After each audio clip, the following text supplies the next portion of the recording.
চেষ্টা করবেন। দেখুন বলা হচ্ছে এসআইআর ইন বেঙ্গল এখনও 50%ও ডিজিটাইজড নয় এনুমারেশন ফর্ম। হাইকোর্টে মামলা হলো, ফিল আপ করলেই কি নাম থাকবে, কাদের বাদ যাবে, সমস্ত বিষয়ের উত্তর দেওয়া হয়েছে। অবশ্যই মনোযোগ সহকারে রাষ্ট্র অবধি কন্টিনিউ করবেন। এনুমারেশন ফর্ম ফিল আপ শেষ হতে হাতে বাকি আর 10 দিন।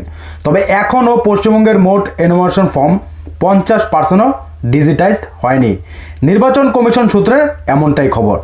নির্বাচন কমিশনের দেওয়া তথ্য অনুযায়ী 23 তারিখ সন্ধ্যে 6টা পর্যন্ত মোট 7,66,00,000 ভোটারের মধ্যে 7,64,00,000 এনুমারেশন ফর্ম বিলি করা হয়ে গিয়েছে। 99.75% এনুমারেশন ফর্ম বিলির কাজ সমাপ্ত। তবে বিএলওদের সংগ্রহের পর সেই এনুমারেশন ফর্মের ডিজিটাইজেশন হয়েছে 3.77 কোটি। শতাংশের হিসাবে যা হয় 49.26%। তো এখনও প্রায় 50%-এর বেশি কিন্তু ডিজিটাইজেশন হয়নি। তো সেই ক্ষেত্রে সময়ও কিন্তু হাতে বেশি নেই। এখন তাহলে কি হবে? আর যদি আপনি ফর্মটা জমা করেছেন, আপনার তাহলে কি নাম উঠবে এসআইআর লিস্টে? কাদের নাম বাতিল হবে, কাদের ডাকা হবে, সমস্ত বিষয়টা জানবেন আজকের এই ভিডিওতে। মনোযোগ সহকারে দেখুন, ভিডিওটিকে শেয়ার করবেন সবাই যেন জানতে পারে। এসআইআর নিয়ে কলকাতা হাইকোর্টে ফের মামলা হলো। তবে খুব শীঘ্রই ডিজিটাইজেশন প্রক্রিয়া সম্পূর্ণ হবে বলে আত্মবিশ্বাসী কমিশন। প্রসঙ্গত এই এনুমারেশন ফর্মের ডিজিটাইজেশনের কাজটিতে অসম্ভব চাপ রয়েছে বলে দাবি বিএলওদের। কাজের চাপে রাজ্যের 2 বিএলওর আত্মঘাতী হওয়ার ঘটনাও ঘটেছে। এদিকে আজই আবার এসআইআর নিয়ে কলকাতা হাইকোর্টে ফের দায়ের হয়েছে মামলা।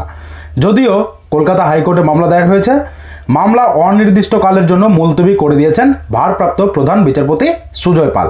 অনির্দিষ্টকালের জন্য মুলতবি করে দিয়েছে, ঠিক আছে?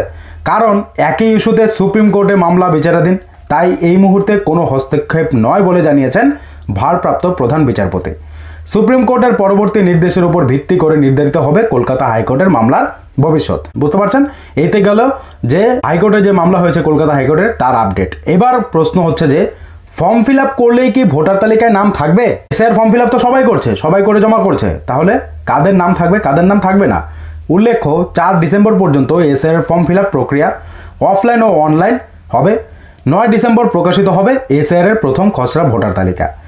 এখনই সবার মনে প্রশ্ন যে ফর্ম ফিল আপ করলেই কি ভোটার তালিকায় নাম থাকবে, কাদের নাম বাদ যাবে, শুনানিতে কাদের ডাকবে কমিশন? শুনানিতে যদি আপনার বাড়িতে নোটিশ আসে ডাকার জন্য, তাহলে কিন্তু আপনাকে ডকুমেন্ট রেডি করতে হবে, ঠিক আছে? কাদের নাম বাদ যাবে?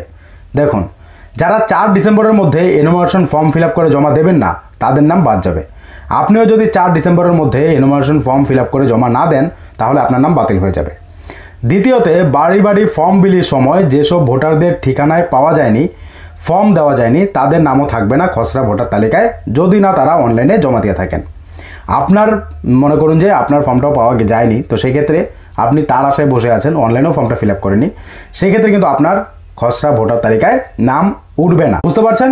যদি সেই সময়ের মধ্যে আপনি ফর্ম জমা না করেন বা আপনি অনলাইনে যদি জমা না করেন, আপনার নাম কিন্তু বাদ যাবে। মৃত ভোটারদের নাম বাদ যাবে, বাদ যাওয়ারই কথা। ডবল এন্ট্রি ভোটারদের নাম বাদ যাবে, সেটাও যাওয়ার কথা।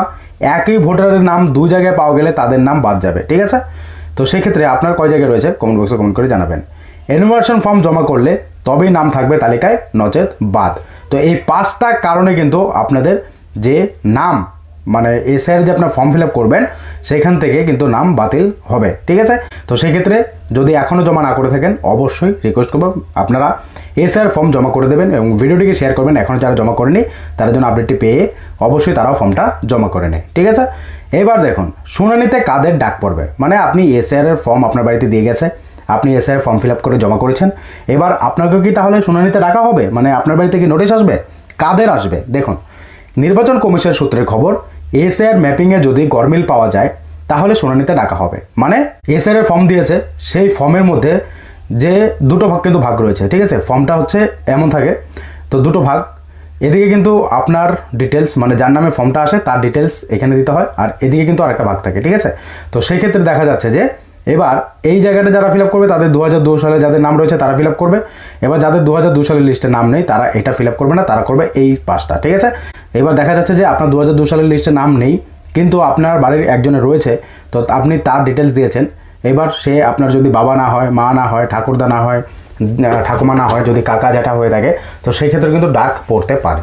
বুঝতে পারছেন? পরিষ্কার বলা হয়েছে এসআইআর ম্যাপিংয়ে যদি গরমিল পাওয়া যায় তাহলে শুনানিতে ডাকা হবে। 2002 সালে নিজের নাম না থাকুক কিন্তু বাবা বা মা অন্য কোনো আত্মীয়ের নাম না থাকলে শুনানিতে ডাকা হবে। বুঝতে পারছেন?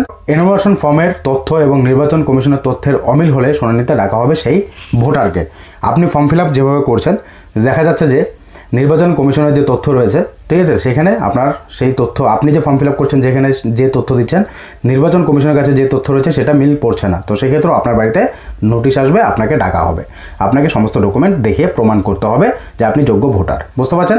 তো শুনানিতে কাদের ডাক করবে এখান থেকে আশা করি পরিষ্কার হয়ে গেছে বিষয়টি, এবং কাদের নাম এসআইআর এর লিস্ট থেকে বাদ যাবে সেটাও এখান থেকে আপনারা পরিষ্কার বুঝতে পেরেছেন। এবং ফর্ম ফিল আপ করলেই কি ভোটার তালিকায় নাম থাকবে, তো সেই বিষয়টা কিন্তু আপনারা এখান থেকে বুঝে গেছেন। ঠিক আছে, এবার তার সাথে সাথে কলকাতা হাইকোর্টেও কিন্তু মামলা হয়েছে, সে নিয়ে কি বলেছে কলকাতা হাইকোর্ট সেটাও আপনারা এখান থেকে জানতে পারলেন।